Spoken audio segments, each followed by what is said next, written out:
कल्पांत ध्यान साधना के बाद एक साधिका के अपने अनुभव और उसके अनुभवों का समाधान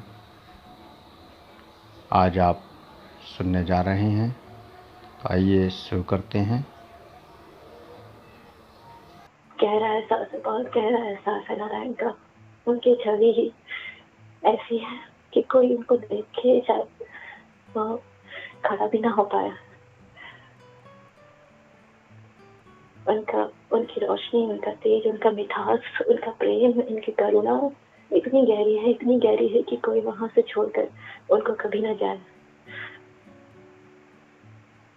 उनके आसपास सब कुछ शांति है, सुकून है। वहां की रोशनी बहुत अलग है।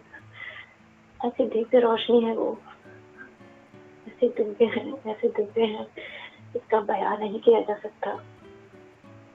तस्वीर में न जुबान से, वो सिर्फ एहसास करने के लिए है। उनके सिवा कुछ पूरा प्रेम है वो। उनके कहने का अर्थ है कि इस पूरे संसार की जितनी भी सृष्टि है, जितने लोग हैं, वो सब प्रेम से चल रहे हैं। यदि मनुष्य सिर्फ प्रेम को पकड़ ले तो वो हर चीज से छूट जाएगा। यदि सब केवल और केवल सिर्फ प्रेम को पकड़े हैं और कोई चीज नहीं, सिर्फ प्रेम को, तो उनका जीवन बहुत आसान और दिव्य वैसा ही हो जाएगा जैसा कि भगवान वैकुंठ लोक में होता है। वहां के लोग जैसे रहते हैं, प्रेम से, सिर्फ प्रेम से, दिव्य प्रेम, अथाह प्रेम है। ऐसा प्रेम कहीं नहीं है जो उनके पास है। प्रेम को कोई देख नहीं सकता। दो प्रेमी भी आपस में उस प्रेम को महसूस नहीं कर सकते जब तक कि वो खुद को वासना से, इच्छा से, एक दूसरे की अपेक्षा से बाहर नहीं निकाल लेंगे। जिस दिन दो प्रेमी आपस में एक दूसरे को केवल आत्म रूप में प्रेम करना सीखेंगे, उनके अंदर से एक दूसरे को पाने की इच्छा नहीं रहेगी। दूर रहकर भी, पास रहकर भी अगर वो दूरी का एहसास न करे, दूर रहकर भी वो दूरी का एहसास न करे, पास रहकर भी वो पास न आए, पर फिर भी वो एक दूसरे के बहुत करीब हो, उनकी ऊर्जा एक हो जाए, वो दिव्य प्रेम है।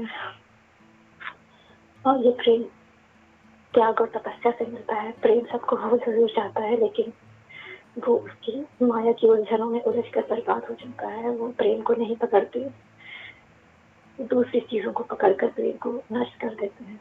इसलिए जीवन में कष्ट है। कष्ट के कारण यही है, वरना प्रेम बहुत दिव्य है, बहुत दिव्य। उसका एहसास, उसकी रोशनी इतनी करुणा, इतनी दिव्य है, इतनी दिव्य है कि यदि कोई उसमें चला जाए तो वो उसमें डूब जाए, उसमें डूब कर कभी बाहर ना आना चाहे। सुकून भरी नींद जैसा ही शिशु अपनी माँ के पास लेता है।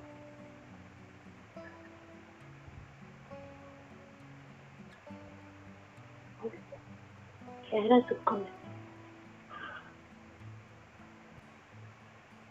बोलते रहो।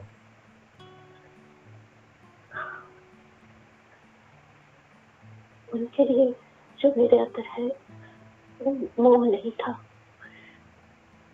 मैं कोई और नहीं है, न मेरी आत्मा कोई और है।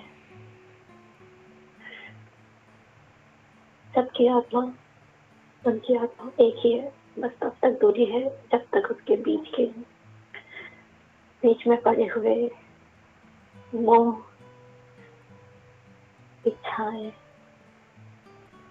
वासनाएं, इन सब का जब तक मैल जमा हुआ है, तब तक उनके और हम सब के बीच में दूरियां हैं। जिस दिन ये खत्म करते मनुष्य खुद की, सबके जीवन में प्रेम आता है, परंतु वो प्रेम को पहचान नहीं पाता, प्रेम को नहीं पहचान पाता है।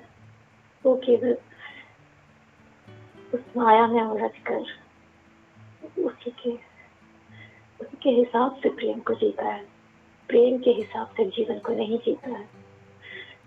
जिस दिन वो प्रेम के हिसाब से जीवन को जिएगा, उस दिन वो नारायण को समझ पाएगा, नारायण के प्रेम को समझ पाएगा।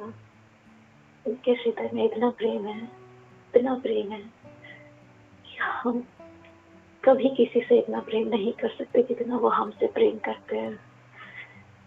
यदि हम उनको छोड़ करके भी जाएं तो भी वो हमसे प्रेम करते हैं। पर मनुष्य यदि किसी मनुष्य को छोड़कर जाए तो वो क्रोध करता है, प्रेम नहीं करता, बदला लेता है। वो प्रेम, ऐसा प्रेम केवल त्याग, तपस्या, इच्छाओं की जरूरतों की पूर्ति से ऊपर उठाने वाला है। मैं कहीं जा नहीं पाऊंगी, मैं इतना जानती हूँ कि भले मैं सब जगह चली जाऊं, सब कुछ घूम लूं, मुझे इतनी शक्ति मिल जाए कि मैं सारे ज्ञान को प्राप्त कर लूं, पर उसके बाद भी, सब कुछ जानने के बाद भी मेरी आत्मा को मैं नारायण में विलीन कर देना चाहूँ। उनके एहसास इतना ऐसा है कि उसको बता नहीं सकते, केवल महसूस करने के लिए उनसे प्रार्थना कर सकते हैं कि हमें आपकी भक्ति दे। उनकी भक्ति से ही उनके पास पहुंचा जा सकता है। और वो कहते हैं कि तुम जो चाह वही हो, तुम मेरे पास आओ, तुम मेरे पास आओ, नहीं आओ तो मत आओ। तुम आना चाहते हो संसार में तो तुम्हारे कर्म तुमको खींच कर लाएंगे, पर मैं तुम्हें, यदि तुम मुझ तक आना चाहते हो, तुम्हें भक्ति दूंगा जिससे तुम इच्छाओं से मुक्त हो जाओगे। वो भक्ति से कुष्ठ हो जाएगी और मेरे पास जब पूर्ण होकर आ जाओगे,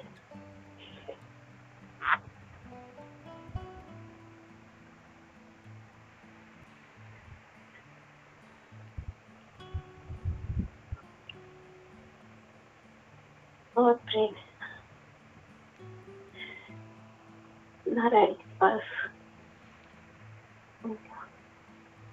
उनका समर्पण हम सबके प्रति इतना गहरा है कि हमें कभी उनसे कुछ मांगना ही नहीं चाहिए सिवाय उनके।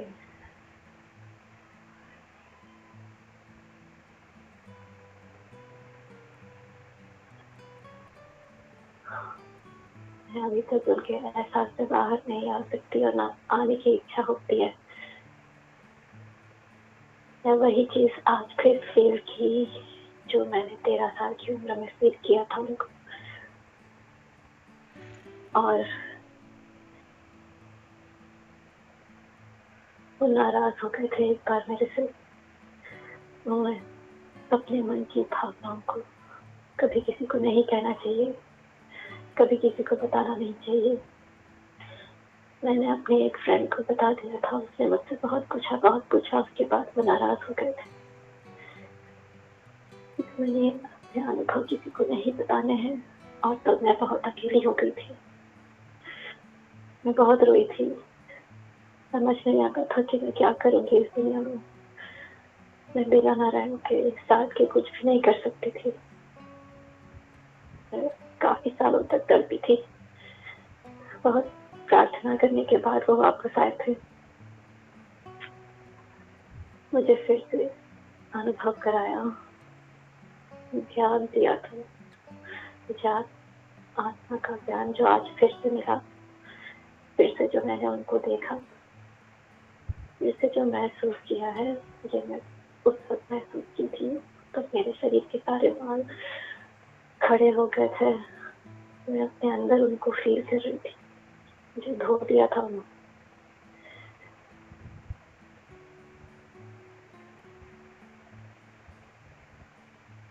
मेरा जो था उनके साथ अनुभव है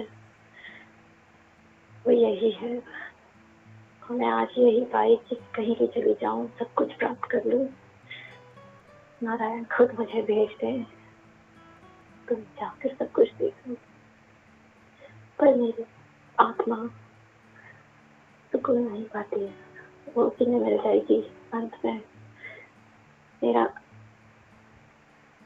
मेरे जीवन में मुझे कोई किसी प्रकार की कोई इच्छा नहीं है, केवल उन्हीं में लीन हो जाने की इच्छा है।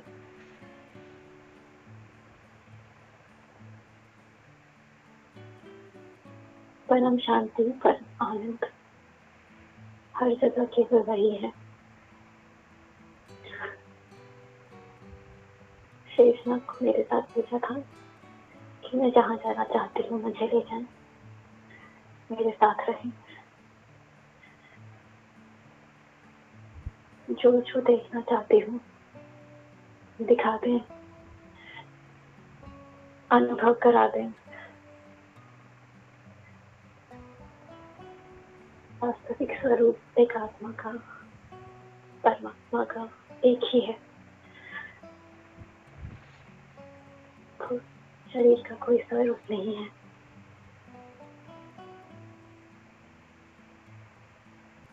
मैं भी नारायण ही हूँ।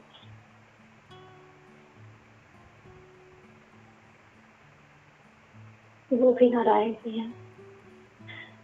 सब नारायण है, सभी नारायण है, उनके सिवा कोई है नहीं। सभी है वो व्याप्त सबके भीतर। प्रेम, उनका प्रेम, सृष्टि को प्रेम से बनाया है उन्होंने, अपने पूरे प्रेम से बनाया है, और वो सबको प्रेम के साथ जीवन जीने की शिक्षा देते हैं हमेशा, बीच बीच में। पर लोग नहीं सीखते, लोग प्रेम को भुला देते हैं केवल इसलिए कि वो उसके साथ जीवन नहीं बिता सकते।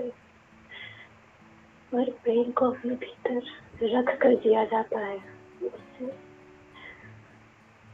पाकर साथ रहने से प्रेम नहीं होता।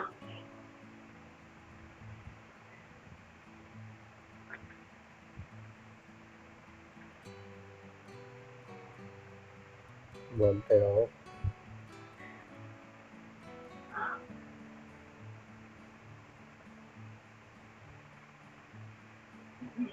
बस यही नारायण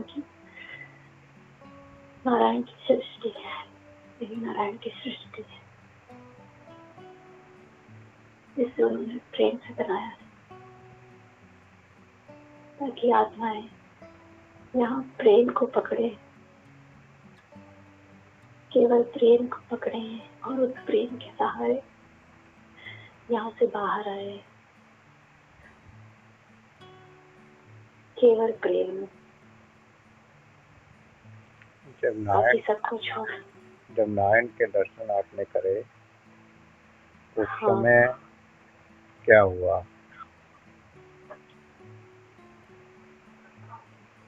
मैं उनमें लीन हो रही थी, पर मुझे आगे जाना था, इसलिए उन्होंने मुझे भूल दिया।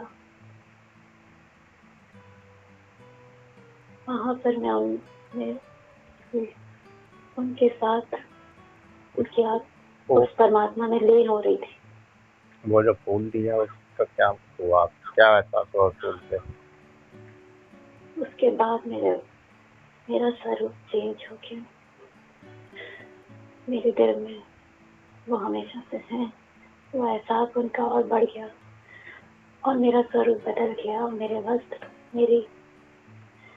मेरे विचार तो कुछ है ही नहीं, मैं कुछ हूँ ही नहीं, सब नारायण है, सब माया की दृष्टि है कि मैं ये। फूल को आपने क्या किया था? उसे ले लिया था, अपने हृदय में रखने का आदेश दिए थे, मैंने हृदय में रख लिया। मेरे सारे चक्र उस वक्त काम करने लग गए थे। सब चक्र घूम रहे थे, कांप रही थी बहुत तेज, लेकिन उनके अंदर मैं लीन हो रही थी सुकून से। पर आगे जाना था, इसलिए मैं जा रही थी, पर उन्होंने मुझे रोका नहीं, सहायता की जाने में, बांधा नहीं अपने से। वो चाहते कि मैं जान लूं, सत्य को जान लूं, देख लूं।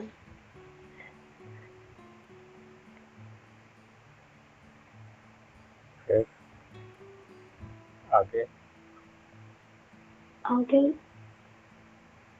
आगे आपसे क्या हुआ? कनेक्शन टूटने के बाद मैं ध्यान में बैठ गई थी। नहीं बयान, शेषनाग आपको जहाँ लेकर पहुंचे थे, जहाँ आप उतरे थे, वहां से क्या था? वहीं पर वहाँ जो मुझे दिख रहा था, क्या दिखाई दे रहा था? सिंहासन, स्वर्ण स्वर्ण सोने जैसा पंख, मोर का सिंहासन। वहां पर शेषनाग खड़े हुए थे, मैं थी। उसके बाद आगे नहीं जा पाई। मैं शेषनाग के पास, उन्हीं के पास बैठ गई थी, उनकी छत्र छाया में ध्यान करने लगी थी। और उसके बाद ही काफी देर बाद में मैं ध्यान से उठी, फिर आपको कॉल लगाया। तो वहाँ जो बैठे हुए थे तो क्या क्या घटित हुआ? उस वक्त एहसास किया कि आगे मैं कहीं भी जाऊं, सब कुछ जान लूं, पूर्णता पूर्णता एक आत्मा की जो होती है, वो यही होती है जब वो अपने बंधन, इस शरीर के बंधन से मुक्त हो जाता है, मैं नाम की चीज से बाहर निकल जाता है। वो शरीर को सच नहीं मानता है। उसके लिए कोई भी वस्तुनिष्ठ शारीरिक तौर पर, फिजिकल तौर पर कोई भी चीज मायने नहीं रखती है। वो केवल साक्षी रूप में जीवन जी रहा होता है, और उसी साक्षी रूप में जीवन जीते हुए वो मुक्त हो जाता है। उसे कर्म नहीं बांध पाते, भक्ति भाव में जीते हैं तो सब कुछ उनको, नारायण को सौंपते, जिसकी भक्ति करते हैं उनको सौंपते चले जाते हैं और मुक्त हो जाते हैं। किस चीज से?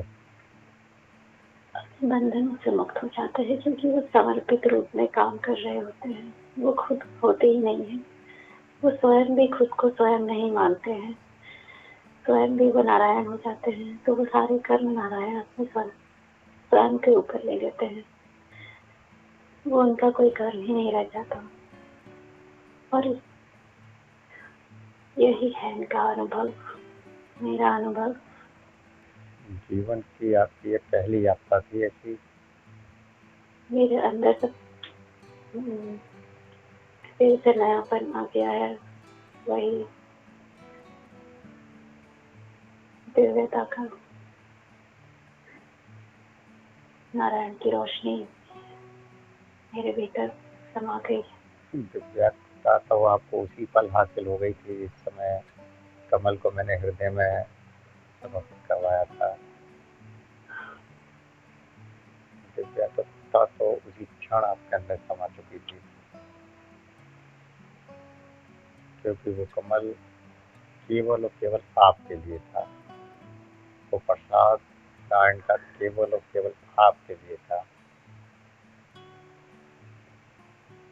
उस प्रसाद की दिव्यता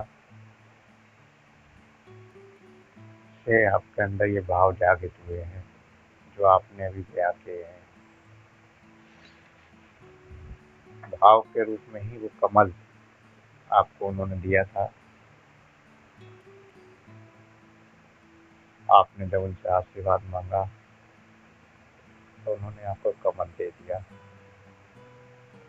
जबकि हर जगह आपको केवल आशीर्वाद मिला था। वो कमल उन्होंने इसीलिए दिया कि आपके अंदर जो सुप्त अवस्था में भाव पड़े हुए हैं वो जागृत हो जाए। जो आपकी दिव्यता कहीं सुप्त अवस्था में जा चुकी थी, जो जन्मों की साधना सुप्त अवस्था में जा चुकी थी, वो जागृत हो जाए। इसलिए वो फल आपको दिया गया था और उससे तुरंत आपके अंदर वो जागृति हुई। आपके जन्मों की साधना जो आपने की है उसकी जागृति,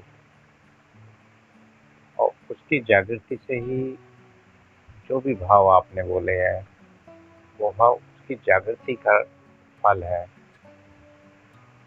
आपने मैसेज देख लिया था मेरा, मैंने जो किया था व्हाट्सएप पर। हाँ। वो इसीलिए किया था क्योंकि मुझे पता था कि कहीं ना कहीं अगर आप किसी और को ये भाव बताएंगे तो फिर आप उस भाव से हट जाएंगे। और इसी वजह से मैंने जब कॉल कट गई थी, आपको पता है कितनी देर बाद कॉल कटी थी, कितना टाइम हो चुका था उस समय? नहीं। 2.25 घंटे हो चुके थे साधना करते हुए आपको। 1 बजे साधना शुरू करवाई गई थी और 2:44 पर कॉल कटी थी। 2:44 पे जो थे आप की कॉल कट चुकी थी, लेकिन मैंने इसीलिए कॉल दोबारा नहीं मिलाई। मुझे पता था कि आप साधना में हैं, इस समय उस भाव आपके अंदर जागृत होने वाले हैं और शायद परमात्मा भी ये नहीं चाहता था कि अभी और आपको आगे की यात्रा आज करवाई जाए। एक बार मैंने भी कहा था आपसे, इसी वजह मैं तो पहले ही बोला था कि आप यहीं बैठ जाएं, आज की यात्रा जो है यहीं रोकें, लेकिन आपने कहा था कि इससे इतना चाहते हैं कि आपने आदेश दें और आगे ले जाएं। और जैसे ही ये मैंने कहा था तभी कॉल कट गई थी, जबकि कॉल 2.25 घंटे लगातार चल रही थी। इतनी देर कॉल नहीं चलती है, 1 घंटा सवा घंटे के बाद ऑटोमेटिक कॉल कट जाती है। और वो कॉल 2.25 घंटे लगातार चली। 2.25 घंटे के बाद जहाँ आपको रुकना था उस जगह पे आके फिर ऑटोमेटिक, क्योंकि आगे जाने की इजाज़त आज आपको नहीं थी, कुछ परमात्मा की इच्छा नहीं थी कि आप इससे आगे आज बढ़ें, इस वजह से वहाँ कॉल डिस्कनेक्ट हो गई। और उसके बाद मैंने भी इसी वजह से नहीं मिलाया कि अगर मैं मिला था तो आप के अंदर जो भाव जागृत हुए या जो चीज़ें जागृत हुई वो नहीं हो पाती, आप डिस्टर्ब हो जाते, दोबारा चेतना में आ जाते। तो आपको आपकी स्थिति पे छोड़ दिया गया, क्या होगा। और वही हुआ जो हमारा पहले से आइडिया था, या कह लीजिए कि पहले से हमारे अंदर जागृत हो चुका था कि क्या होने वाला है, वो सब आपके साथ हुआ। अच्छा है, बहुत कुछ तृप्ति आज आपको मिली है, शायद इस जीवन की, क्योंकि पिछले जन्मों का तो खैर आपको भी पता नहीं है कि क्या है आप, लेकिन इस जन्म की जो तृप्ति आज आपको मिली है शायद आज से पहले कभी नहीं मिली होगी। जो चीज़ आज आपने अनुभव की वो शायद आज से पहले कभी नहीं की होगी। परमात्मा इसी अनुभूति के लिए शायद आप संपर्क में आए थे। 3-4 दिन से लगातार कोशिश भी कर रहा था मैं, लेकिन आप जा नहीं पा रहे थे।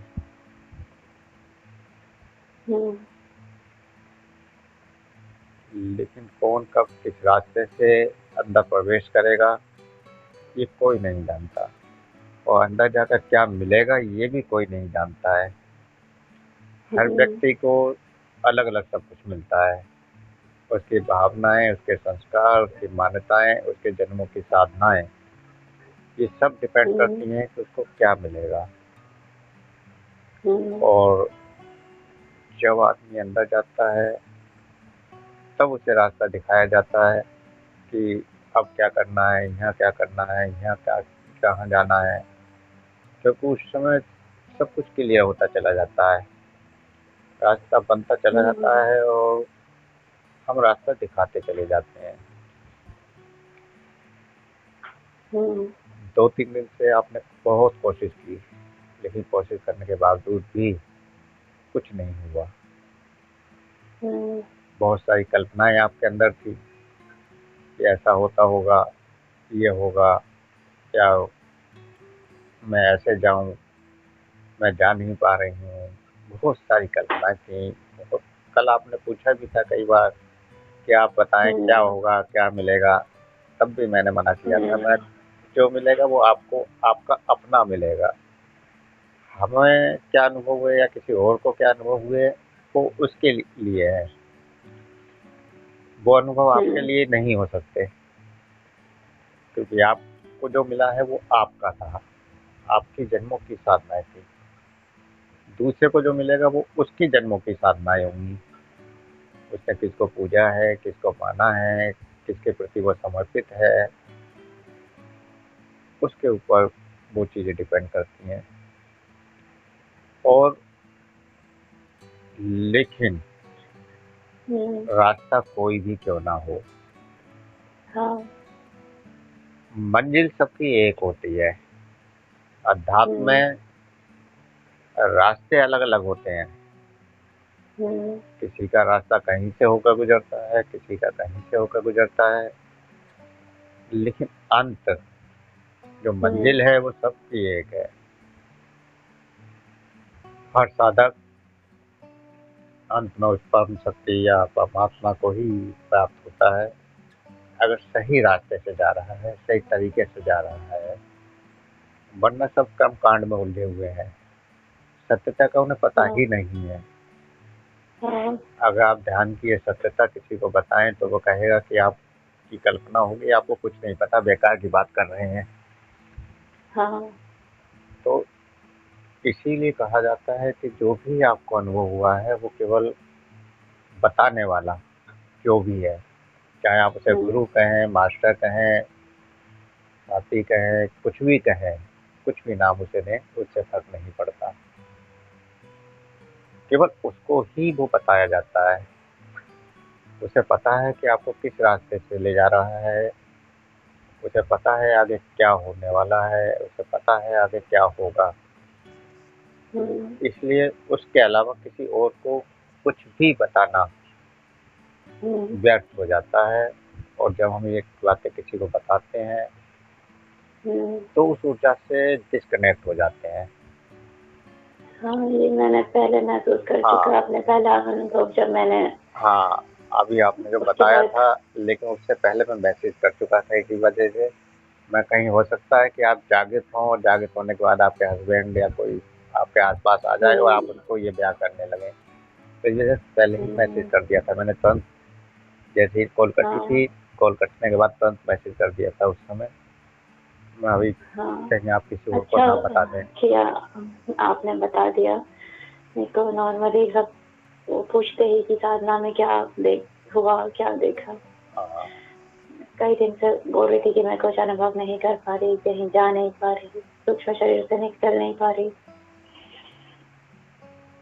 तो वही है, इसी वजह से हो सकता है। मुझे नहीं पता था कि वो पूछते हैं या नहीं पूछते हैं, लेकिन ये जरूरी था आपको मैसेज करना, जिससे कि आप सतर्क हो जाएं, ये बात आ गया किसी को चर्चा ना करें। क्योंकि जो भी चीज़ मिली है वो सिर्फ आपकी अपनी है, किसी की भी नहीं। इसमें मेरा भी कोई आक्षेप नहीं है। मैं तो सिर्फ आपको उस रास्ते से तो दिखा रहा था कि आपको कहाँ क्या करना है, किससे रास्ता मांगना है, किससे क्या करना है, कहाँ कहाँ क्या क्या हो रहा है, कहाँ आपको वो जाना है। तो केवल मैं एक, क्योंकि जो आप देख रहे थे कहीं ना कहीं मैं भी आपके साथ जा रहा था। वो सब कुछ जो आप देख रहे थे, जो महसूस कर रहे थे, जो आपके साथ घटित हो रहा था, वो सब कुछ एक फिल्म की तरह मेरे सामने चल रहा था। और हमेशा चलता है, जब साधक उस स्थिति पे पहुंच जाता है तब वो आंख बंद करते ही जहाँ चाहे वहाँ पहुंच सकता है, और जिसके साथ चाहे उसके साथ उस यात्रा पे आगे रास्ता हाथ पकड़ कर ले जाता है। बहुत जगह आपको कुछ आभास भी हुए हैं, बहुत जगह कुछ नहीं भी दिखा है, लेकिन जो नहीं दिखा हाँ है मैं वो भी देख पा रहा था कि कौन है, क्या है, जो आपको नहीं दिखा। तो बहुत सारी चीज़ें हैं इस अध्यात्म जगत में। ये आपकी शुरुआत कहाँ है। कहाँ पर नहीं दिखा जिसको आपने देखा? बहुत जगह जहाँ आपको आशीर्वाद दिलवाया है, हाँ। लेकिन आपको कुछ अंधे नहीं दिखाई दिया कि कौन है। अंधकार। अंधकार में भी, हाँ। प्रकाश में भी, रोशनियों में भी जगह जगह आपको आशीर्वाद दिलवाया है। किसने आपको आशीर्वाद हम्म। दिया है ये आपको नहीं पता है, सिर्फ ये पता है कि आशीर्वाद दिया है। किसी ने हाथ रखा है सर हम्म। पर, लेकिन किसने रखा है ये नहीं पता है। हाँ। और उन सबके आशीर्वाद के बिना उस जगह तक पहुंचना पॉसिबल ही नहीं होता, क्योंकि हर जगह परमात्मा के सेवक कह लो, साधक कह लो, हम्म। रास्ते में बैठे हुए हैं। और परमात्मा तक हम्म। पहुंचने से पहले और बहुत सारे सिद्ध हम्म। पुरुष, महात्मा, जो लाखों वर्षों से तपस्या कर रहे हैं, जिनको यही नहीं पता है कि कब से बैठे हुए हैं। या ये कह लो कि हाँ। बहुत सारे संत महात्मा तो जो सृष्टि के आरंभ से बैठे हुए हैं, जब से ये हाँ। सृष्टि बनी है तब से वो आज भी तपस्या में बैठे हुए हैं वहाँ। हम्म। ऐसे संत महात्मा भी रास्ते में बैठे हुए हैं। उनकी इजाज़त के बिना कोई आगे नहीं जा सकता। हम्म। अभी तो आप केवल नारायण तक पहुँचे हैं, और नारायण तक पहुँचने से पहले भी बहुत सारे सिद्ध पुरुष आपको मिले हैं रास्ते में। इससे आगे हम्म। भी बहुत सारे और सिद्ध पुरुष बैठे हुए हैं, जिनकी इच्छा के बिना कोई भी परिंदा वहाँ आगे नहीं जा सकता। कोई भी आत्मा, कोई भी सूक्ष्म शरीर उनकी इच्छा के बिना आगे नहीं जा सकती, जब तक वो ना चाहें। क्योंकि वो भी तप कर रहे हैं, जन्मों से तप कर रहे हैं। आपके शरीर के जन्म हो सकते हैं, वो भी हम्म। जन्म लेते हैं, ऐसा नहीं है वो जन्म नहीं लेते। आज भी जो वहाँ तप भी कर रहे हैं सूक्ष्म रूप में, और शरीर रूप में जन्म लेकर इस दुनिया में भी घूम रहे हैं। वही शक्ति जो उस सूक्ष्म जगत में तप कर रही है सृष्टि के आरंभ से, और वही शक्ति आज जन्म लेकर इस हम्म। दुनिया में लीला भी कर रही है। लेकिन क्योंकि उसने इस सृष्टि में आकर मानव का जन्म ले लिया, तो हो सकता है कि कुछ शक्तियाँ ऐसी भी हैं कि कुछ केवल वो मानव बनकर रह गई, कोई भी ऐसा हम्म। चमत्कार नहीं कर पा रही हैं। लेकिन कुछ शक्तियाँ ऐसी भी हैं जो बहुत कुछ कर रही हैं। बहुत सारी शक्तियाँ हम्म। ऐसी हैं जिनकी शक्तियाँ सुप्त अवस्था में थी, लेकिन जब जागृत हो गई हैं तो वो सब कुछ जान रही हैं। तो ये मोह का बंधन, यहाँ कहीं ना कहीं मोह और माया और भ्रम बहुत है। नारायण की माया या उस परमात्मा की माया कहें, वो आदमी को कहीं भी भ्रमित कर सकती है। हम्म। इस बंधन से पहले दिन मैंने आपको छुड़ाया, हम्म। और उस माया ने आज फिर आपको बंधन में बांधने की कोशिश की।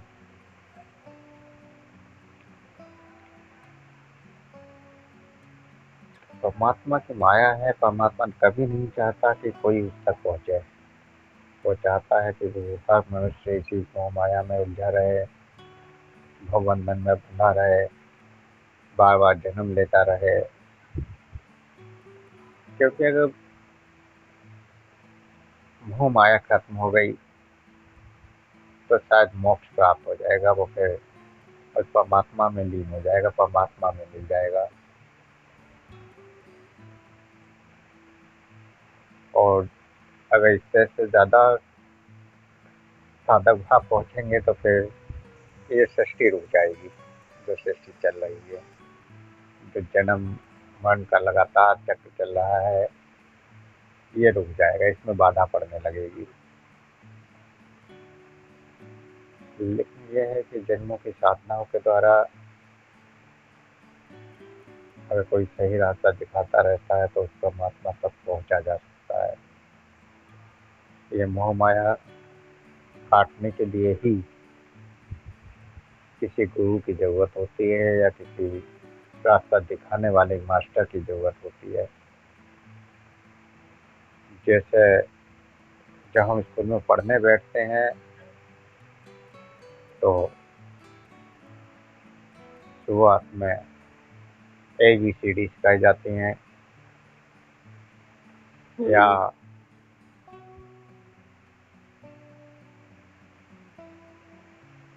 केवल अक्षर सिखाए जाते हैं कि आ, ए, ओ, के, गे, लेकिन उसके बाद फिर सिखाया जाता है कि के और ले मिला के कल होता है और फिर 2 अक्षरों के बाद फिर और बढ़ाया जाता है और फिर धीरे धीरे उसे पूरी कहानी पढ़ने लगता है, वो पूरी स्टोरी समझ में आने लगती है, लिखने भी लगता है और करने भी लगता है।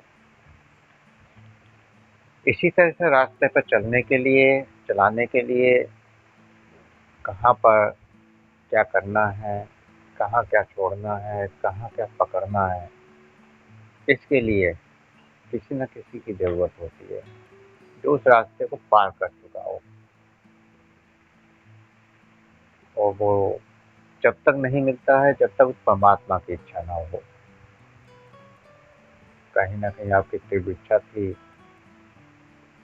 इस वजह से वो परमात्मा ने आपको रास्ता दिखाने के लिए मुझे चुना, नहीं तो आप कहाँ और हम कहाँ हैं। तो उसकी इच्छा के बिना कुछ संभव नहीं है। वो जो चाहता है वो करता है। हम तो केवल एक उसके बनाए हुए इच्छाओं पर चल रहे हैं। वो जैसे चाहता है हम लोग वो चलाता है, जहाँ चाहता है जिससे चाहता है उससे मिलवा देता है। तो ये सब उसकी माया है। जब तक हम इस माया में उलझे हुए हैं तब तक इस दुनिया चल रही है, सृष्टि चल रही है। जब उसकी माया खत्म तो ये सृष्टि भी खत्म। जीते जी सृष्टि खत्म हो जाती है। हाँ। मरने के बाद तो सृष्टि खत्म नहीं होती, लेकिन जीते जी जिसने सृष्टि खत्म कर दी उसके लिए फिर परमात्मा में और खुद में कोई अंतर नहीं रहता। परमात्मा को आप किसी भी रूप में क्यों ना माने, लेकिन हर एनर्जी का एक लेवल है। हर एनर्जी का एक लेवल है, एक हाँ। स्टेज है हर एनर्जी की। ऐसे ही 9 की भी एक स्टेज है। 9 से नीचे भी बहुत सारी एनर्जियां हैं और 9 से ऊपर भी बहुत सारी एनर्जियां हैं।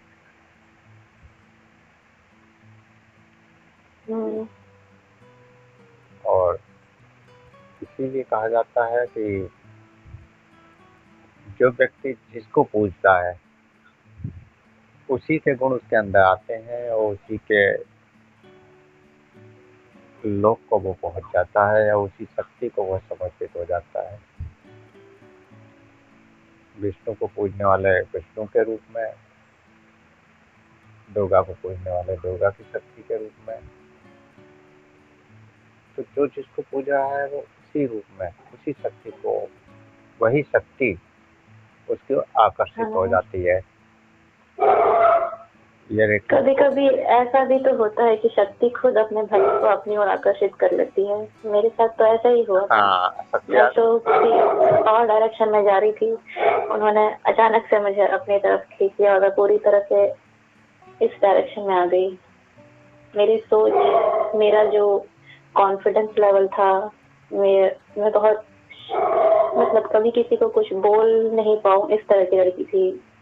अब भी मैं किसी को नहीं बोलती, लेकिन अब की बात ये है कि मैं अब खुद नहीं बोलना चाहती कि हाँ, अब ज़रूरत नहीं है बोलने की। पहले ऐसा था कि अगर कोई मेरे सामने आकर मुझे कुछ बोल दे तो मैं मेरे इतनी गट्स नहीं थे कि मैं उसको जवाब दे सकूँ, मैं चुप हो जाऊँगी, किसी से भी कुछ नहीं। लेकिन उसके बाद जो चेंज आया, स्वभाव, मेरा तरीका वही था, मतलब बातचीत, मैं क्या करूँगी, क्या नहीं करूँगी, सब कुछ वही है, लेकिन बस अब मैं खुद नहीं करना चाहूँगी कि ऐसा ज़रूरत ही नहीं है करने का। और ये उस समय से चला आ रहा है, सबसे जो चेंज सोच में आई, परिवर्तन आया। यूट्यूब पर एक वीडियो पड़ी हुई है, हमारी अलौकिक दिव्य शक्ति करके, अलौकिक शक्तियों की साधना करके शायद। तो उसमें भी हाँ, मैंने क्लियर कहा है कि आप शक्ति का चुनाव नहीं कर सकते अगर साधना करते हैं। शक्ति आपका हाँ, चुनाव करती है। हम्म, आप अध्यात्म में या साधना में किस ऊर्जा को अपने अंदर बर्दाश्त कर सकते हैं, वही हम्म, ऊर्जा आपकी ओर हम्म, आकर्षित होनी शुरू हो जाती है। हम्म, अगर उससे बड़ी ऊर्जा आपके पास हाँ, आ जाए हाँ, तो आपको पागल भी कर देती है। इसीलिए हाँ, साधना में बहुत सारे साधक अगर जबरदस्ती कोशिश करते हैं और हम्म, कुछ पाने की, उनका शरीर उस ऊर्जा के लायक नहीं हो पाता और वो पागल हो जाते हैं। हाँ, इसीलिए साधना का हमेशा शायद थर्ड डिग्री में मैं बताता हूँ लोगों को कि साधना बड़ा स्लो चलने वाली चीज़ है, कभी भी इसमें ज़बरदस्ती नहीं करनी चाहिए। जो जिसको जहाँ मिलना हम्म, है वो स्वयं अपने आप मिलता चला जाएगा। कभी कोशिश नहीं करनी चाहिए कि मुझे ये चीज़ मिले या ये शक्ति मिले। हम्म, आपका शरीर जब उस शक्ति के लायक हो जाएगा तो वो शक्ति स्वयं आपके पास आ जाएगी। लेकिन हम उस शक्ति को भी स्वीकार नहीं करते, उसको भी अस्वीकार करके केवल उससे आशीर्वाद लेके आगे बढ़ जाते हैं। क्योंकि अगर उस हम्म। परमात्मा तक जाना है तो इन सबसे मुक्त होना है, हर माया से, हर बंधन से, सबसे मुक्त होना है। जहाँ लेकिन एक एक चीज पूछना है, जैसे आप किसी भी शक्ति के प्रति समर्पित हो गए, अब अगर आपके अंदर उस शक्ति से भी कुछ पाने की इच्छा नहीं है, आप केवल उसको प्रेम करते हो, संसार में भी कोई इच्छा नहीं है, किसी सबसे सबके लिए बिना अपेक्षा वाला प्रेम है, तब तो वो मुक्त ही है। उसकी तो ना जन्म लेने की इच्छा है, ना कुछ पाने की इच्छा है, बस वो कर्म कर रहा है क्योंकि वो यहाँ है। और वो जो भी कर रहा है सब कुछ इसलिए कर रहा है कि उसको, वो उस शक्ति के लिए समर्पित होकर किए जा रहा है कि चलो आपने मुझे यहाँ पर भेजा है तो मैं ये कर रहा हूँ, और मैं उसको तब तक करता रहूंगा जैसी आपकी इच्छा तब तक करूंगा। ये जो पूरे समर्पण से वो किए जा रहा है, वो तो उसका कर्म बन ही नहीं रहा है, और तब भी तो वो मुक्त ही होगा ना। नहीं, मुक्त इसलिए नहीं होगा क्योंकि हम जिस शक्ति को समर्पित होते हैं वही हाँ, शक्ति, उसी के गुण हम पर हाँ, प्रभाव डालते हैं। अब जैसे हाँ, आप नारायण को समर्पित हुए और नारायण का कार्य हम्म, क्या है? पालन करना। पालन करना। और पालन करने के लिए बार बार जन्म लेना पड़ेगा। हम्म, सृष्टि का पालन अगर करना है, सृष्टि को बना के रखना है, तो बार बार जन्म लेना ही पड़ेगा। नारायण का कार्य भी ये है कि वो बार बार जन्म ले रहे हैं, अनेक रूपों में, हजारों लाखों करोड़ों रूपों में, और इस सृष्टि को चला रहे हैं। तो मुक्त कहाँ हुए ऐसे? नारायण ऐसे कृष्ण भगवान जब गीता में कह रहे थे अर्जुन से कि जो सब कुछ मुझे समर्पित कर देता है मेरे स्वरूप, हर कर्म भक्ति भाव से कर्म योग का पालन करता हुआ वो मुझी को ही प्राप्त होता है, और वो उसे मैं मुक्त करता हूँ, मैं उसका नाश नहीं होने देता, अपने भक्तों का नाश नहीं होने देता। तो उसका क्या अर्थ निकलेगा? नाश न होने का मतलब है कि आपकी जो आत्मिक शक्ति है वो गलत रास्तों पर कभी नहीं जाएगी। आप उस नारायण को प्राप्त हैं तो हमेशा सात्विक रास्ते पर बढ़ेंगे, सात्विक रूप में जन्म लेंगे, हमेशा आध्यात्मिक कार्य करेंगे, हमेशा पालन करने वाले बनेंगे। आपकी चेतना का कभी नाश नहीं होगा, बार बार जन्म लेंगे और बार बार फिर साधना करेंगे, बार बार उसको समर्पित होंगे। तो जो वो मुक्ति देने की बात करते हैं, वो मुझे मोक्ष को प्राप्त करेगा, तो वो भी तो मोक्ष की ही बात कर रहे हैं। मोक्ष की बात कर रहे हैं, लेकिन वो मोक्ष ये मोक्ष नहीं है कि जन्म मृत्यु से मोक्ष मिल जाए। तो इच्छाओं भी से मुक्ति। इच्छाओं से मुक्ति, इस तो जीवन में जो मुक्ति और इच्छाएं हैं मोक्ष उनसे। में अंतर होता है ना, मुक्ति हाँ और मोक्ष में तो अंतर होता है। हाँ, मोक्ष जहाँ आत्मा का अस्तित्व खत्म हो जाए, जहाँ फिर जो एनर्जी है वो खत्म हो जाए, लेकिन एनर्जी कभी खत्म नहीं होती, आत्मशक्ति कभी खत्म नहीं होती, रूप बदलती है, हर वस्तु रूप बदलती है। एनर्जी के बारे में जब लेक्चर दिया जाता है तो मैं बताता हूँ कि जो एनर्जी या रूप बदल सकती है, किसी भी रूप में जा सकती है, लेकिन कभी खत्म नहीं होंगी।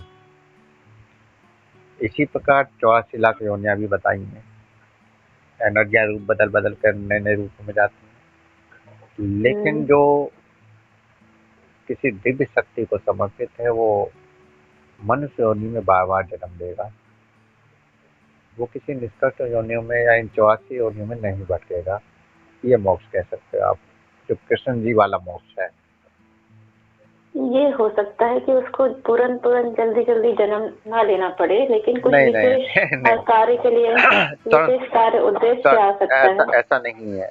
अगर कृष्ण की भक्ति या नारायण की भक्ति कर रहे हैं तो तुरंत जन्म मिलेगा, इधर मृत्यु प्राप्त हुई और इधर दूसरा नया शरीर मिल गया। जन्म उनको नहीं मिलता है जो किसी को प्राप्त नहीं होते, किसी शक्ति को नहीं मानते, वो भटकते हैं। जितनी भी भटकती हुई आत्माएं मिलेंगी आपको, सब वो होंगी जो किसी न किसी एक्सीडेंट से मरती हैं या अकाल मृत्यु होती है। तो भटकते वही हैं, उन्हीं को जन्म नहीं मिलता, और उन्हीं को फिर निम्न कोटियों में भी जन्म मिलता है, निम्न जीव योनियों में भी जन्म मिलता है। लेकिन जो किसी शक्ति को समर्पित है, जो सकारात्मकता में है, जो परमात्मा को किसी भी रूप में समर्पित है, उन्हें तुरंत जन्म मिल जाता है। उनका कोई उद्देश्य नहीं है, लेकिन जन्म मिला है। उनका उद्देश्य केवल ये है कि संसार में जाओ, उसका पालन करो, उसमें अपना अस्तित्व दिखाओ, जो ज्ञान है उसका प्रचार करो, उस ज्ञान को लोगों को दो, अगर दे सकते हो तो। बाकी जो नारद मुनि है, उनके मन में एक बार सवाल उठा था, क्योंकि पुराण में पढ़ा है मैंने, याद नहीं आ रहा, बहुत सारी ऐसी किताबें रखी हुई है वेद पुराण। उनके मन में एक बार सवाल उठा, अपने पिताजी ब्रह्मा जी से पूछा उन्होंने कि मुझे सारे लोगों को देखना है, कौन कहाँ पर दुखी है कि सुखी है, कैसा है वहाँ का लोगों का जीवन, कैसा है। सब जगह घूम के वापस आने के बाद सब ब्रह्म लोग भी, वैकुंठ लोग भी घूम आए। फिर लास्ट में आके उन्होंने नारायण से कहा कि सारे लोग देखने के बाद सबसे ज्यादा कष्ट मैंने पृथ्वी लोक में देखा, जहाँ हर कोई दुखी ही है, और वहाँ मृत्यु लोक है, वहाँ लोग मरते हैं। लेकिन मैंने केवल वैकुंठ लोक में ही देखा कि यहाँ पे ना कोई मरता है और ना ही कोई दुखी है, और सब सदा प्रसन्न और सभी नारायण स्वरूप है। तो इसका भी तो कुछ इस बात पे भी तो कोई सोचने वाली बात होगी कि यहाँ पर सब ना कोई मरता है ना दुखी रहता है। जब आप शिवपुराण पढ़ते हैं तो सब कुछ सिद्ध हो जाते हैं। हाँ, जब आप शिवपुराण पढ़ते हैं हाँ, तो सब कुछ सिद्ध हो जाता है कि शिव से ही सब कुछ का जन्म हुआ है। जितने भी ब्रह्मा विष्णु महेश जन्म लिए हैं वो शिव से लिए हैं। शिव ही सबके रचयिता है, सारी सृष्टि के रचयिता है। शिव। जब आप शिव पुराण पढ़ते हैं और जब विष्णु पुराण पढ़ते हैं तो पूरी सृष्टि के रचयिता विष्णु बन जाते हैं। हाँ, ऐसे ही जब दुर्गा पुराण पढ़ेंगे तो सारी सृष्टि के रचयिता दुर्गा जी हो जाती हैं। हाँ, तो फिर रियल क्या है इनमें? हाँ, ये सवाल मेरे भी मन में उठता था कि ऐसे क्यों लिखा हुआ है। बहुत सारे सवाल हैं। इन किताबों ने, संत महात्माओं के ज्ञान ने, क्योंकि संत महात्मा भी ये किताबों का ही बखान करते हैं और किताबें लिखने वाले भी एक मानव ही रहे हैं। जिसकी सोच जहाँ तक थी, जिसने जो सोचा, या जैसे कह सकते हैं जैसे आपने नारायण को पूजा और आपने नारायण को प्राप्त किया तो आप सब कुछ नारायण को समर्पित कर दिया कि आप ही सृष्टि के निर्माता हैं, आप ही सृष्टि के रचयिता हैं, आप ही सृष्टि के संहारक हैं, सब कुछ आप कर रहे हैं। किसी दूसरे ने शिव को पूजा, शिव को प्राप्त हुआ, उसने सब कुछ शिव के लिए लिख दिया। तो इस प्रकार ये किताबें लिखी गई। जिसने जिसको पूजा उसने उसको सर्वस्व मान लिया, लेकिन उसने ये नहीं जाना कि असलियत क्या है, रियलिटी क्या है, सत्य क्या है। और वही सब कुछ लगातार व्यक्ति बोलता जा रहा है, बताता जा रहा है। ये जितने भी पुराण हैं महर्षि वेद व्यास जी ने लिखे थे, और वेद व्यास जी ने जो जाना वो सब कुछ उसी हिसाब से लिख दिया, अपनी सोच के हिसाब से। क्योंकि कोई भी आदमी वही लिख सकता है जो उसने जाना है, जो नहीं जाना उसे वो नहीं लिख सकता। आपने जो आज अनुभव किए, अगर आप लिखना चाहें तो भी आप नहीं लिख पाएंगे, नहीं। क्योंकि उसमें बुद्धि का इस्तेमाल होने लगेगा। आप अपनी बुद्धि के अनुसार उसको लिखेंगे तो वो सत्य नहीं रहा, क्योंकि आपकी बुद्धि मिक्स हो गई, आपके वास्तविक भाव मिक्स हो गए, उसमें जो सांसारिक भाव है वो मिक्स हो गए, रियलिटी खो गई। रियलिटी केवल वहां पहुंचकर उसका अनुभव जिस समय हम कर रहे हैं वो रियलिटी है बस। उसके बाद कोई अगर आप बाद में उसको व्याख्या कर रहे हैं तो वो रियलिटी नहीं रही, वो आपकी अपनी बुद्धि का इस्तेमाल हो गया। तो इसलिए जितनी भी किताबें हैं, जितनी भी ये कथाएं हैं, एक सीमा तक है, सत्य इस सीमा से आगे है। आप परमात्मा तक पहुंच गए हैं ध्यान में? अगर मैं हाँ कहूँ तो भी कोई फायदा नहीं है और ना कहूँ तो भी कोई फायदा नहीं है। आपके लिए इससे कोई फायदा होने वाला नहीं है। हाँ, नहीं, वहाँ मतलब अगर यदि परमात्मा तक पहुंच गए तो उनका जो अनुभव होता है, वो अनुभव, और जो मैं जो अनुभव की, मेरे अंदर भी संसारिक भावनाएं, मोह, ये सब चीज नहीं है, अटैचमेंट वाली चीज है। मैं प्रेम भाव से रहती हूँ, वैसे आप भी रहते हैं। अनुभव दोनों समान है, अनुभव दोनों ही समान है। परमात्मा को मिल गए तो भी वही अनुभव रहेगा जो आज है, नारायण को मिले हो तब भी वही अनुभव है। अनुभव में या भावों में कोई अंतर नहीं आना है। इन दोनों को जानने के बाद भी आपको वही अनुभव रहेंगे जो आज हो रहे हैं। उसके बाद भी जो कर्म आप कर रहे हो, जिस तरह से कर रहे हो, जिसमें आप कर्म से लिप्त नहीं हो रहे हो, कर्म योगी की तरह कर्म कर रहे हो, वैसे ही मैं भी कर रही हूँ। मैं भी भक्ति योग का पालन करते हुए मैं भी कर्म योग ही कर रही हूँ, देखा जाए तो शुरू से अभी तक, जिस एज से मैं जागृत हुई हूँ। तो दोनों का ही तो कर्म का जो सिद्धांत बन रहा है, कर्म करने का तरीका और उसका जो परिणाम निकल रहा है, बराबर निकल रहा है। परिणाम में अंतर आ जाएगा। आप जैसे आप गुरु की तरह लोगों की सहायता कर रहे हैं, लेकिन जो कर्म हो रहा है मेरा भी समर्पण में जा रहा है। मैं भी कुछ नहीं कर रही हूँ, बस समर्पित कर रही हूँ, कर्म योग का ही पालन करती हूँ मैं भी। आप भी कर्म योग का पालन कर रहे हैं। आप भी केवल, आपके अंदर भी कुछ पाने की इच्छा नहीं है, ना नाम ना सम्मान, आप केवल देना चाहते हैं कि लोगों तक ये पहुंचे, लोगों को सहायता कर रहे हैं आगे बढ़ने में। इन सब चीजों में आपकी कोई भी महत्वाकांक्षा उसमें दिखाई नहीं देती है। यही महत्वाकांक्षा मेरे अंदर भी नहीं दिखेगी आपको।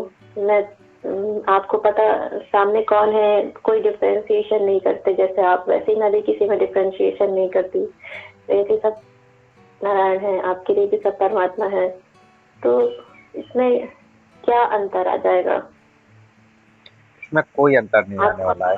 आपको जन्म नहीं लेना पड़ेगा, मेरे को जन्म ऐसा लेना नहीं है, पड़ेगा। मुझे भी जन्म लेना पड़ेगा। और मैं तो कहता हूँ, आपने शायद मैंने यूट्यूब पर नहीं डाला है, मैंने एक बार व्हाट्सएप पर मैसेज किया था कि मैं तो चाहता हूँ कि परमात्मा मुझे बार बार इसी रूप में, इसी तरह से मनुष्य का जन्म देता रहे। मैं बार बार हम्म, हर जन्म में इसी तरह के कार्य करता रहूँ, लोगों को रास्ता दिखाता रहूँ। जो मुझे प्राप्त हम्म, हुआ है वो सबको दूँ, अधिक हम्म, से अधिक लोगों को दूँ। जो आज प्रेम का हम्म, भाव मेरे अंदर है वो हमेशा जागृत रहे, हर जन्म में जागृत रहे। मैं तो बार बार जन्म मांगता हूँ, मुझे तो इसी जन्म में सुख है, मुझे कुछ नहीं चाहिए, ना मुक्ति चाहिए ना मोक्ष चाहिए। हम्म, मुझे तो बार बार इसी रूप में, मनुष्य के रूप में आना है, हर बार आना है। और मैं मनुष्य के रूप में आऊँ या ना आऊँ, अगर नहीं भी आऊँगा तो भी हम्म, लोगों का इसी तरह से कल्याण करता रहूँगा, इसी तरह से रास्ते दिखाता रहूँगा जैसे आज शरीर में दिखा रहा हूँ। तो हम्म। निश्चित है कि शरीर तो मुझे मिलना ही मिलना है, क्योंकि मेरी कोई मोक्ष की अभिलाषा ही नहीं है। मैं नहीं चाहता कि आत्मा की जो एक आत्मा होती है वो परमात्मा से मिल भी जाए तो भी उसका जो अस्तित्व है वो खत्म नहीं होता है। ऐसा मुझे लगता है कि वो अपने स्वरूप में पहुंच जाती है, उस स्थिति में पहुंच जाती है जैसे कि परमात्मा की स्थिति है, लेकिन उसकी उसकी अस्तित्व खत्म नहीं होता है। आपका जो अपना ऊर्जा का अस्तित्व है वो वैसा वही रहेगा, भले ही आपके अंदर आपको मोक्ष मिल जाए, आपकी आत्मा मुक्त है, मोक्ष प्राप्त कर ले, फिर भी आपकी आत्मा का अस्तित्व जो है वो वही रहेगा, वो रहेगी। मेरी आत्मा का जो अस्तित्व है वो रहेगा ही रहेगा। बिल्कुल मैं रहेगा। खत्म, क- विनाश नहीं होता हाँ, उसका, वो कभी रहेगी। कभी विनाश नहीं होगा, लेकिन अगर आप उस परमात्मा तक पहुंच गए हैं तो आपकी हम्म, इच्छा है आप जन्म लें या ना लें। उस परमात्मा तक पहुंचने के बाद, जैसे अगर कोई पत्थर हम ऊपर की ओर फेंकते हैं तो वो नीचे हम्म, आकर गिरता है, हम्म, लेकिन अगर ये पत्थर गुरुत्वाकर्षण से पार हो जाए हम्म, तो वो नीचे नहीं आएगा, उस गुरुत्वाकर्षण में ही घूमने लगेगा, हम्म, जहाँ कुछ ब्रह्मांड में घूमने लगेगा। जैसे ये तारे घूम रहे हैं, हम्म, ग्रह घूम रहे हैं, ठीक इसी प्रकार इस आत्मा का सिद्धांत है। अगर आत्मा इस गुरुत्वाकर्षण की स्थिति से ऊपर चली जाए हम्म, तो फिर उसकी इच्छा निर्भर करती है कि वो आए नीचे या ना आए, इस पृथ्वी पर आए या ना आए। लेकिन हम्म, अगर नीचे के स्थितियों में है, चाहे फिर वो हम्म, किसी भी देवी देवता की स्थिति में या जिस किसी भी स्थिति में कह सकते हैं, चाहे ब्रह्म शक्ति के रूप में, चाहे देवी के रूप में, चाहे दुर्गा के रूप में, चाहे आपका ये विष्णु जी के रूप में या कृष्ण जी के रूप में या फिर शिव के रूप में। शिव भी या शिव शक्ति में भी एक शक्ति परमात्मा को समर्पित है और एक परमात्मा से नीचे भी शक्ति है, जिसको जो पुराणों में शिव हैं, जिन्होंने पार्वती के साथ संबंध है, लीलाएं रची हैं, वो शिव है। तो हम्म, वहां पे भी अगर समर्पित है तो भी आपका अपना वश नहीं रहता आत्मा पर। हम्म। अगर शिव को प्राप्त है तो शिव शक्ति चाहेगी कि वहां जन्म दे देगी आपको। अच्छा। नारायण को प्राप्त है तो नारायण शक्ति जहाँ चाहेगी वहां जन्म मिल जाएगा आपको। दुर्गा की शक्ति को समझ सकता है तो दुर्गा की शक्ति जहाँ चाहेगी वहां भेज देगी आपको। तो वो आपका बस नहीं है वहां उस पर। ऊर्जा से पूछते भी होंगे कि क्या आप वहां जाना चाहते हैं या नहीं चाहते हैं, ऐसा? ये अनुभव आपको आगे चल के होंगे साधना में, अभ्यास में। इसका जवाब आपको आगे मिलेगा। हम्म। हर चीज का जवाब नहीं दूंगा, क्योंकि बहुत सारी चीजें हैं जो रहस्य हैं, वो रहस्य अंदर जाने के बाद ही जान सकते हैं। ठीक है, अच्छा था ये आज का अनुभव। शायद बहुत सारे भ्रम जो पैदा हो रहे थे वो खत्म हो गए होंगे। और जो बंधन फिर से बनने जा रहा था, शायद कुछ उसकी जड़ें कमज़ोर हो गई होंगी। इनको पोषित नहीं करना है, क्योंकि जितना खाद पानी इनमें डालेंगे, जैसे पेड़ बढ़ता है ऐसे ही ये भी पोषित होते चले जाते हैं भाव। भावों को जितना पोषित किया जाता है उतना ही ये विशाल होते चले जाते हैं, उतना ही बड़ा बंधन बनाते चले जाते हैं। तो इसलिए बंधन से मुक्त रहिए, किसी भी एक बंधन में मत पड़िए, चाहे फिर वो नारायण का ही बंधन क्यों ना हो या फिर वो परमात्मा का ही बंधन क्यों ना हो। मैं तो परमात्मा तक के बंधन को मना करता हूँ कि उसको भी नहीं बांधना है। जानो, अनुभव करो, उससे एकाकार हो जाओ और फिर इस सृष्टि में अपनी लीलाएं देखते रहो, रचते रहो, हर कार्य को करते रहो और जीवन के हर पल का आनंद लेते रहो। जो भी सामने आए वो सब कुछ भोगते हुए जीवन को आगे बढ़ाते जाओ, वर्तमान का आनंद लेते हुए, हर कार्य को करते हुए, हर जिम्मेदारी को निभाते हुए, सब कुछ करते हुए भी आप कुछ नहीं कर रहे हैं। इसलिए बंधन कुछ नहीं होगा, और अगर किसी एक को समर्पित हो गए तो वहाँ बंधन बन जाएगा और फिर हम उससे बंधे हुए ही रह जाएंगे। तो इसे बंधन तो परमात्मा का भी नहीं मानना है। ये तो खैर ब्रह्मा विष्णु महेश या और छोटी मोटी शक्तियाँ बहुत सारी हैं, हजारों लाखों शक्तियाँ इस ब्रह्मांड में। तो बंधन तो हमें किसी के साथ नहीं बंधना है। क्या हम परमात्मा के बंधन तक को नहीं मान रहे हैं तो ये छोटी मोटी शक्तियों के बंधन को क्या मानेंगे? कुछ नहीं, सबसे मुक्त। सब परमात्मा की इच्छा है। चलिए, तो काफी कुछ आज के लिए हो गया। हाँ, शायद 4:15 हो गया है। टाइम तो क्या पता ही नहीं चलता, साधना में या अध्यात्म में टाइम की कोई सीमा नहीं होती।